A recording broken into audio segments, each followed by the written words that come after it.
আল্লাহ পাকের রহমতের নিয়ামতের ঘুম। কোন বড় লোক কি এভাবে ঘুমাইতে পারে? আমরা সাধারণ মানুষ দিকে ঘুমাই, ফ্যান বন্ধ করে দিলে ঘুমাইবে। এই যে আমার এক চাচা কাজের জন্য প্রস্তুতি নিতেছেন, মাথা খার পায় এটা দেখা বা বোঝা বড় বড় মুশকিল। যে যেভাবে পারছে এইভাবে ঘুমাইছে। এই যে এত জোরে জোরে কথা বলতেছি, যতই চিল্লাপাল্লা করি, যে যেভাবে ঘুমাইছে এটা শান্তির ঘুম, আল্লাহ পাকের রহমতের নিয়ামতের ঘুম। কোন বড় লোক কি এভাবে ঘুমাইতে পারে? আমরা সাধারণ মানুষ দিকে ঘুমাই, ফ্যান বন্ধ করে দিলে ঘুমাইবে। এই যে আমার এক চাচা কাজের জন্য প্রস্তুতি নিতেছেন, এখন কাজে যাবেন। ভাই এই জায়গায় কত শান্তির ঘুম পাচ্ছে 20 টাকা দিয়ে। এই বাংলাদেশের মধ্যে কোথাও পাওয়া যায় না। আমি এত জোরে জোরে কথা বলতেছি, তারপরেও এরা টের পাইতেছে না যে আমি কথা বলতেছি। অনেক পরিশ্রম করি কইরে এই জায়গায় এসে ঘুমাই, তখন মনে করেন যে ঘুমে যাই গে, কাজ হলেই ঘুম। পরিশ্রম ঘুম হয় বেশি। বড় লোকেরা পারে না, ওদের যত কামাই তত টেনশন বেশি। আর আমাদের মনে করেন কামাই করি 500 টাকা কামাই করলেও এসে শান্তি ঘুমাইতে পারি, আর কোনো টেনশন নাই। আর ওদের অনেক টেনশন আছে, ওদের যত টাকা কামাই হয় তত ওদের টেনশন বেশি হয়। বালিশ লাগবে না, বালিশ ছাড়াই ঘুমাতে পারবো। লেবারি কাজ করি, হ্যাঁ মেহেন্দি কাজ করি কারণ বাজারে। মনে করেন যে এই জায়গাটা শান্তশিষ্ট জায়গা, নিরাপত্তা জায়গা, বুঝছেন? ওইটা আমরা সারা রাত পরিশ্রম করলাম, এখানে এসে একটু আর কি আমরা ঘুমাইলাম। আমি যে এখানে যে ঘুমাই মাত্র 20 টাকা দিয়ে শান্তির জন্য এই জায়গায় আমি ঘুমাই। বাংলাদেশের মধ্যে কোনো জায়গায় 20 টাকা দিয়ে কেউ ভাড়া দিত না, কিন্তু এই জায়গায় পাওয়া যায়, বুঝছেন? শান্তির মতো ঘুমানো যায়। অবশ্যই অবাক হয়েছিলাম। প্রথম যখন আসছি, আসার পরে দেখতেছি মানে এখন তো লোকের সংখ্যা কম। আগে যখন প্রথম আমি এখানে আসছি অনেক লোকের সংখ্যা বেশি ছিল। দেখি যে কিভাবে কাজ করবো মানে চিন্তা ভাবনা খুব করছি। থাকবো কই, খুব চিন্তা ভাবনা ঢাকা শহর।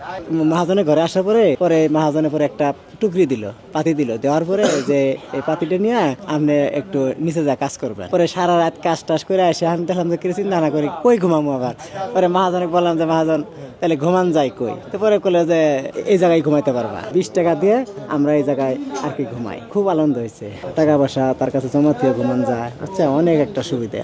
ধরেন একটা কম্বল লাগে, আর বালিশ তো এলে মহাজনই কিনে দিচ্ছে, পাটিও মহাজন দিচ্ছে। খালি একটা মনে করেন যে ওই খালি আমাকে একটা কম্বল হলে চলে।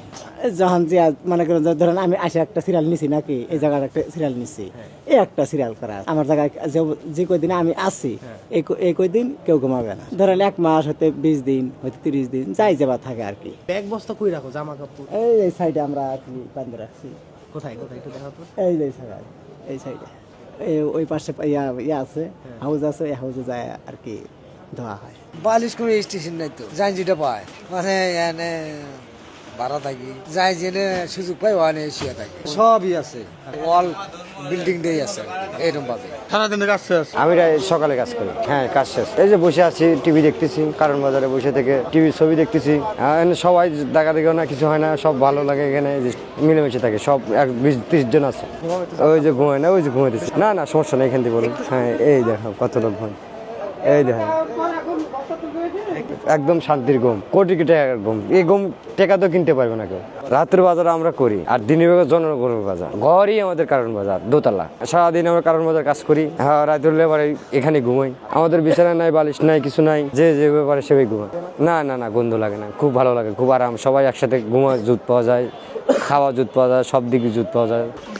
ভাই এখানে কতগুলা ঘর আছে এরকম? এই ধরেন 8-10টা ঘর আছে। এইভাবে বেশি বাতাবি করে তাই 20-30 টাকা করে দেওয়া লাগে। পুরুষে কামড় খাওয়াই মানে থাকতেছে, কষ্ট তো কষ্টই, কষ্ট কি কখনো হয়? পুরুষে কামড় খাওয়াই মনে থাকে প্রতি ঘর 40 জন 50 জন এরকম। জামালা কিসের, সবাই মিলেমিশে থাকে।